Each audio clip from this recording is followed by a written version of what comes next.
Assalamualaikum warahmatullahi wabarakatuh. Perkenalkan, nama saya Muhammad Fadlan Al-Hafiz dengan NIM 221061143. Perkenalkan, nama saya Rizky Agina Sinulinga dengan NIM 22106111437. Perkenalkan, nama saya Jevon Fadal Yosua Estompul dengan NIM 22106111428. Perkenalkan, nama saya Rizky Ahmad Alfarezi dengan NIM 22106111426. Kami dari kelompok 9 akan membahas materi mengenai proses hukum acara Mahkamah Konstitusi, di mana kelompok kami akan menjelaskan mengenai bagaimana proses-proses yang akan dilalui dalam hukum acara Mahkamah Konstitusi. Pertama, diawali dengan pengajuan permohonan. Proses hukum dimulai dengan pengajuan permohonan yang dapat dilakukan oleh pihak yang berkepentingan, misalnya warga negara, lembaga negara, partai politik, dan lain-lain.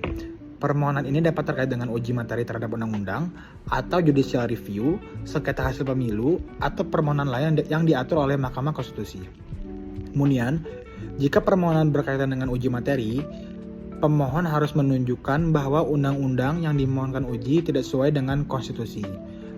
Berkaitan dengan sengketa pemilu, dalam hal permohonan sengketa pemilu, Mahkamah Konstitusi akan menyelesaikan perkara yang berkaitan dengan hasil pemilu dan peraturan pemilu yang dianggap bertentangan dengan konstitusi.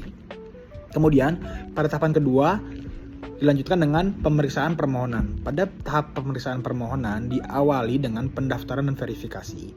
Setelah permohonan diterima, MK akan memverifikasi kelengkapan patutan permohonan tersebut. Jika permohonan dinyatakan lengkap, maka perkara akan didaftarkan dan diberikan nomor perkara. Setelah itu, dilanjutkan dengan sidang pemeriksaan pendahuluan. Pada tahapan ini, MK akan memeriksa kelayakan permohonan dan menentukan apakah permohonan dapat diterima atau tidak. Jika permohonan dianggap tidak memenuhi syarat atau tidak relevan dengan kewenangan Mahkamah Konstitusi, maka MK dapat menolaknya. Dan yang ketiga, dilanjutkan dengan sidang pemeriksaan. Pada sidang pemeriksaan, diawali dengan pembacaan permohonan dan tanggapan. Dalam sidang pemeriksaan, pemohon dan pihak terkait lainnya, termasuk pemerintah atau lembaga negara yang bersangkutan, dapat menyampaikan argumen mereka. MK kemudian memeriksa bukti-bukti yang disampaikan. Kemudian, dilanjutkan dengan pendapat ahli. Jika diperlukan, Mahkamah Konstitusi dapat mendengarkan pendapat ahli atau pakar untuk membantu dalam memutuskan perkara. Biasanya, sebagian besar sidang di Mahkamah Konstitusi dilaksanakan secara terbuka untuk umum. Yang keempat, dilanjutkan dengan putusan. Setelah pemeriksaan selesai, MK akan memutuskan perkara melalui rapat pemusyawaratan hakim. Keputusan MK diambil secara musyawarah untuk mencapai mufakat. Namun jika tidak tercapai mufakat, maka keputusan diambil berdasarkan suara terbanyak. Terdapat jenis-jenis putusan pada Mahkamah Konstitusi, di mana pada Mahkamah Konstitusi putusan dapat berupa, yang pertama adalah putusan uji materi, di mana MK dapat memutuskan apakah undang-undang yang diuji bertentangan dengan konstitusi atau tidak. Yang kedua yaitu adalah putusan sengketa pemilu. MK dapat memutuskan hasil pemilu atau menyatakan pemilu yang tidak sah. Serta putusan lainnya, di mana yang putusan terkait dengan kewenangan MK, seperti masalah hak konstitusional warga negara. Yang kelima yaitu adalah pengumuman dan eksekusi putusan. Yang pertama diawali dengan pengumuman putusan. Putusan MK akan diumumkan dalam sidang terbuka dan dapat dilihat oleh publik. Putusan ini bersifat final dan mengikat, artinya harus dilaksanakan oleh pihak yang terkait. Kemudian dilanjutkan dengan eksekusi putusan. Setelah putusan diumumkan, pihak terkait wajib melaksanakan putusan Mahkamah Konstitusi, misalnya dengan mengubah peraturan perundang-undangan yang bertentangan dengan konstitusi atau melakukan tindakan lainnya sesuai dengan keputusan MK. Putusan MK bersifat final dan tidak ada upaya hukum lainnya. Baik, berikutnya saya akan menjelaskan mengenai objek hukum acara Mahkamah Konstitusi. Objek dari suatu hukum acara Mahkamah Konstitusi merupakan hal-hal yang menjadi kewenangan Mahkamah Konstitusi untuk diperiksa dan diputuskan. Terdapat beberapa kategori utama objek hukum acara Mahkamah Konstitusi. Yang pertama, ada uji materi terhadap undang-undang atau judicial review. Tujuan dari judicial review ini menguji apakah suatu undang-undang bertentangan dengan konstitusi atau Undang-Undang Dasar 1945. Prosedurnya dilakukan melalui permohonan dari pihak-pihak yang merasa dirugikan oleh keberlakuan satu undang-undang Mahkamah Konstitusi, yang kemudian diperiksa dan sesuai materi undang-undangnya dengan prinsip-prinsip dan ketentuan dalam suatu konstitusi. Objek yang kedua yaitu sengketa hasil pemilu.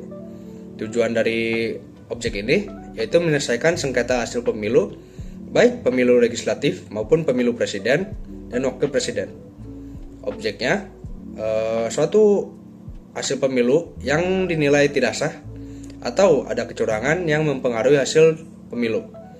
Subjek pemohonnya bisa berupa partai politik, calon anggota legislatif, calon presiden atau wakil presiden, serta peserta-peserta pemilu lainnya. Objek yang ketiga, ada perselisihan kewenangan antara lembaga negara.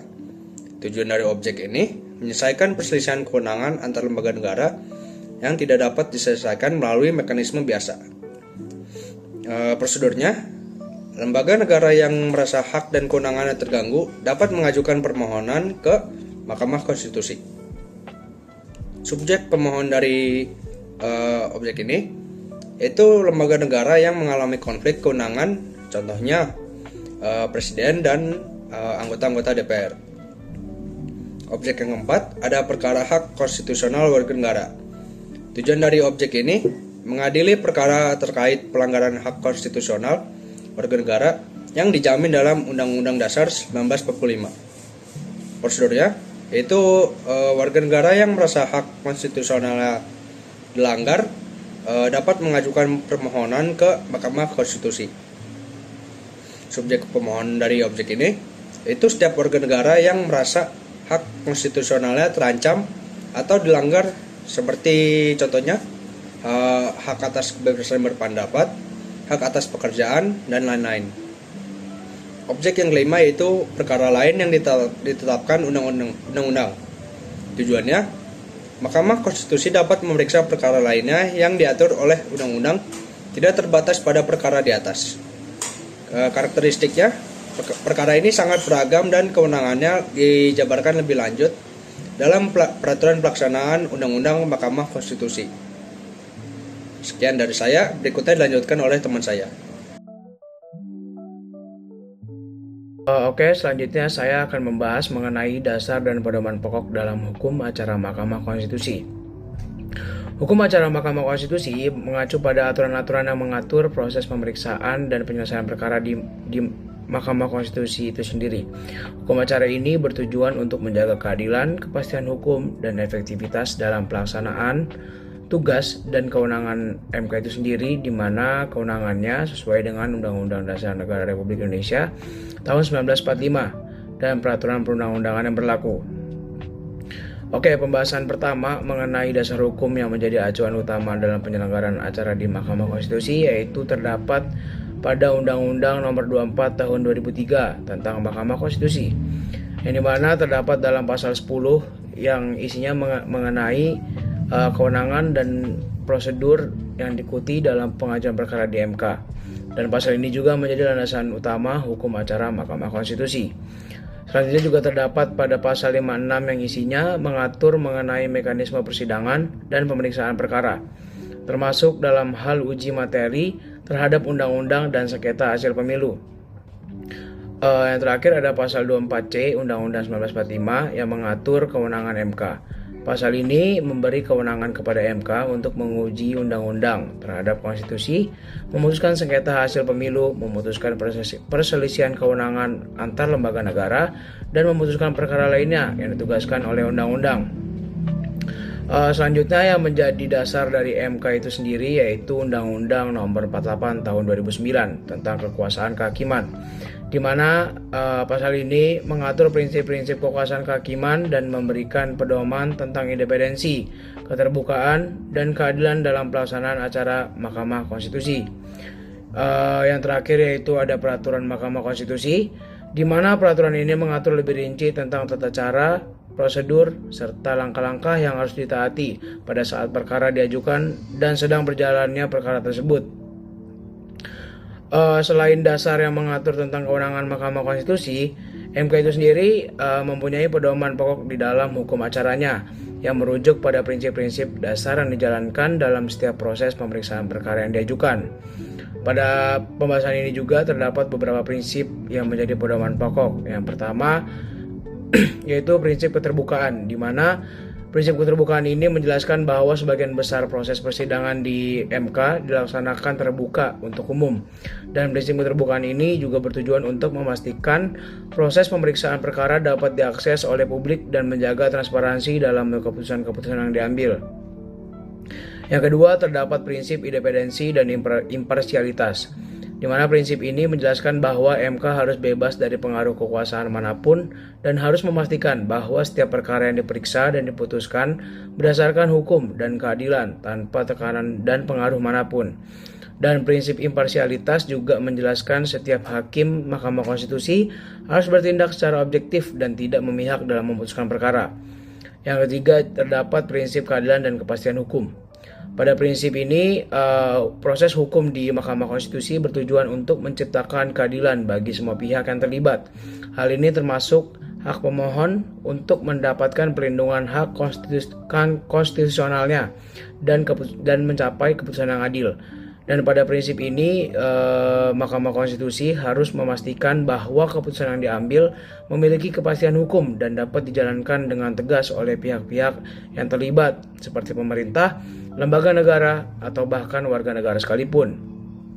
Yang keempat, terdapat prinsip efisiensi dan efektivitas, di mana prinsip ini memberikan penjelasan mengenai pemeriksaan perkara di MK dilakukan secara efisien, tidak berlarut dan berfokus pada penyelesaian masalah hukum yang diajukan. Waktu yang dibutuhkan untuk menyelesaikan perkara harus rasional dan tidak membebani pihak yang terlibat, serta penyelesaian perkara yang harus memberikan hasil yang dapat diterima oleh pihak yang berperkara dan memenuhi kebutuhan hukum yang sesuai dengan konstitusi. Yang kelima, ada prinsip perlindungan hak konstitusional, yang dimana prinsip ini memiliki kewajiban untuk melindungi hak konstitusional warga negaranya. Jika hak konstitusional ini seseorang terancam atau dilanggar oleh undang-undang atau peraturan, MK akan memberikan perlindungan dan memastikan hak tersebut dihormati. Yang terakhir ada itu prinsip keputusan mengikat dan final, di mana prinsip ini menjelaskan bahwa keputusan yang diambil oleh MK bersifat final dan mengikat, yang artinya tidak dapat diajukan banding atau kasasi, di mana semua pihak yang terlibat harus melaksanakan keputusan tersebut tanpa ada pengecualian. Berdasarkan beberapa paparan yang sudah dijelaskan oleh rekan saya, dapat disimpulkan bahwa Mahkamah Konstitusi memiliki peran penting dalam menjaga keutuhan dan konsistensi Konstitusi Indonesia, yaitu Undang-Undang Dasar 1945. Objek hukum acara di Mahkamah Konstitusi mencakup berbagai persoalan yang sangat fundamental dalam kehidupan berbangsa dan bernegara. Pertama, dari segi proses hukum acara, diawali dengan pengajuan permohonan oleh pihak berkepentingan, baik warga negara, lembaga negara, maupun partai politik. Permohonan ini bisa berupa uji materi terhadap undang-undang, sengketa hasil pemilu, hingga perkara hak konstitusional warga negara. Setelah melakukan permohonan, Mahkamah Konstitusi akan melakukan verifikasi, dilanjutkan dengan sidang pendahuluan dan sidang pemeriksaan. Mahkamah Konstitusi bisa memanggil saksi ahli dan melaksanakan sidang terbuka untuk umum demi transparansi. Yang kedua, Mahkamah Konstitusi akan memutuskan perkara melalui musyawarah hakim. Jika mufakat tidak tercapai, maka keputusan diambil berdasarkan suara terbanyak. Jadi putusan MK ini bersifat final dan mengikat, serta wajib dilaksanakan.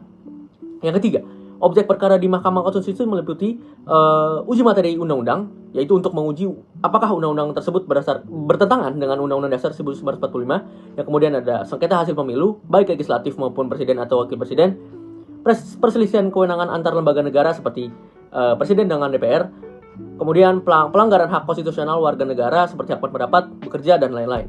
Yang keempat, dasar hukum acara Mahkamah Konstitusi mengacu kepada yang pertama ada pasal 24C Undang-Undang Dasar 1945, yang kedua ada Undang-Undang Nomor 24 Tahun 2003 tentang Mahkamah Konstitusi, Undang-Undang Nomor 48 Tahun 2009 tentang kekuasaan kehakiman, dan peraturan internal MK seperti peraturan Mahkamah Konstitusi. Dan yang kelima ada pedoman pokok dalam proses di Mahkamah Konstitusi, yaitu menekankan pada prinsip keterbukaan, independensi, efisiensi dan efektivitas dalam proses persidangan, serta perlindungan hak konstitusional warga negara.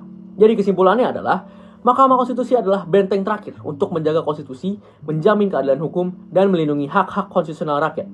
Serta, setiap tahapan dalam proses hukum acara di Mahkamah Konstitusi dirancang dengan prinsip transparansi, keadilan, dan kepastian hukum. Demikian pemaparan dari kami tentang proses hukum acara Mahkamah Konstitusi. Kurang lebihnya mohon maaf. Wassalamualaikum warahmatullahi wabarakatuh.